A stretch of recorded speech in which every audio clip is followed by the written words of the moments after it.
Welcome back to a Dallas Cowboys breakdown segment. I'm Andy Newberry here with Jonathan Hull, and the Cowboys finally broke down a little bit on their winning streak. Lost their winning streak late last night. If you went to bed, Redskins just kind of found a way. And yeah, I left that game not so much disappointed in Dallas as I was impressed with what Washington did. They came in with a game plan, and that game plan worked. The problem with Dallas, I guess, where you want to be disappointed in, is the coaching staff, the players. They never made an adjustment to that game plan, particularly which was the blitz, and mainly pass down blitzes. You know, they did for early downs. You know, Romo had some time, but I think they came in and see Dallas is the best in the league at third down. Yeah. What do we got to do? And we're not going to stop them. And they didn't stop the 3rd and 1 runs. Yeah. But how can we get them off the field? And we didn't think we can cover Williams and Bryant for a long stretch of time, and Witten.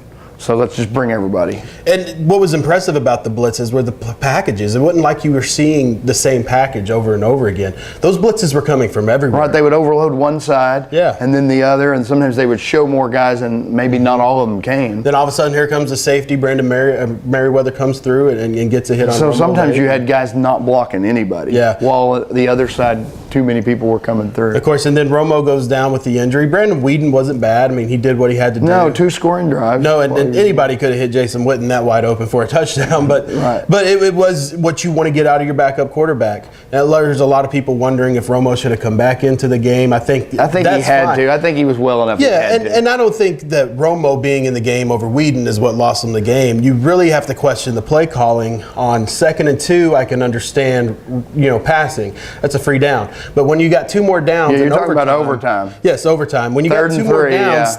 To get 3 yards, I'm sorry, the first time I'm giving that ball to DeMarco Murray, who happens to have over 1,000 yards rushing, and letting him see if he can pick up those 3 yards behind Zach Martin, who had an incredible game blocking. Yeah.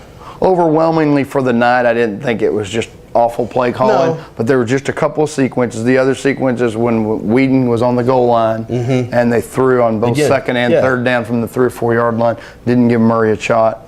Yeah, you've got the best running game in the NFL, and there's some critical situations in short yardage where you decided not to use it. But I still think what we hit on first, the biggest failure was just not handling the blitz. Yeah. And then the Redskins came and played to win. They went for a big 4th down at midfield, and really, by all rights, they should have got the fumble from Romo. They never should have went overtime, really. And then in overtime, Colt McCoy made enough plays, made a great scramble play where it looks like he's either going to run out of bounds or throw it out of bounds, and he flips a little Steve Nash pass and to Jordan Reed, and that they got enough. They got a field goal to win the game. Colt McCoy made the plays that needed to be made over and over and over again, and it showed.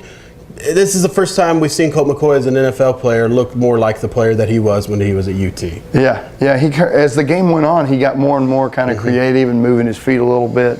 And it's the best weapons that he's ever had. It's probably the best group of weapons he's had he kept bringing up last night how fast Deshaun Jackson was, and that's why he undershot him a few times. And Justin, he had never had a prior receiver that good that fast.